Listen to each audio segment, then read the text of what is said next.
This is ABC Action News. It would be nice to have somebody who wore this uniform for 18 years to be forthright and give us the truth, but he's a criminal. From trusted deputy to attempted murder suspect, the intricate scheme this lawman is accused of hatching against a 79-year-old woman and his history of breaking the rules that we've uncovered. Good evening, everyone. I'm Jameson Dewar. And I'm Wendy Ryan. Thanks for joining us. Tonight, the Sarasota County Sheriff calling one of his own a disgrace. A nearly 20-year veteran of the Sheriff's Office now in jail for attempted murder and exploiting a 79-year-old woman. Carson Chambers is live outside the Sarasota County Jail with the way the sheriff says the deputy planned to make the murder look like a suicide. Carson?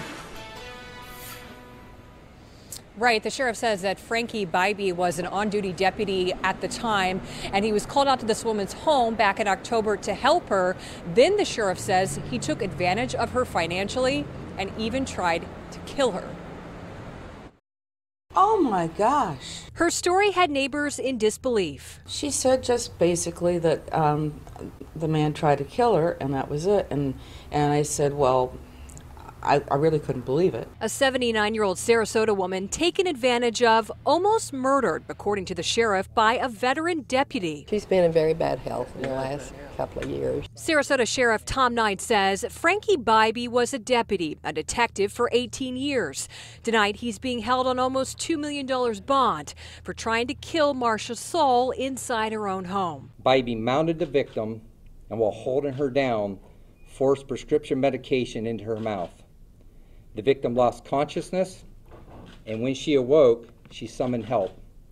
It was determined that her home was filled with carbon monoxide after the internal door to her garage was left open and her car was left running. Bybee stared a hole in the carpet when he came before a judge this afternoon. He has substantial ties to the community, his family, his wife, his children. He has a home. Sheriff Knight says Bybee befriended the elderly woman back in October when called to her house on duty.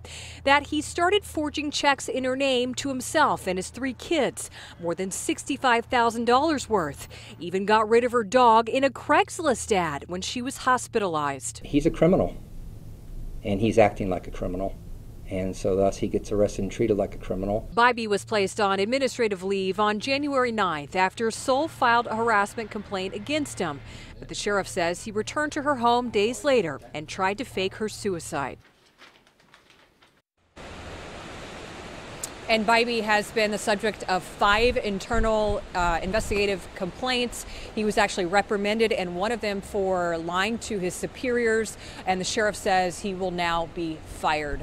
Live in Sarasota, I'm Carson Chambers, ABC Action News.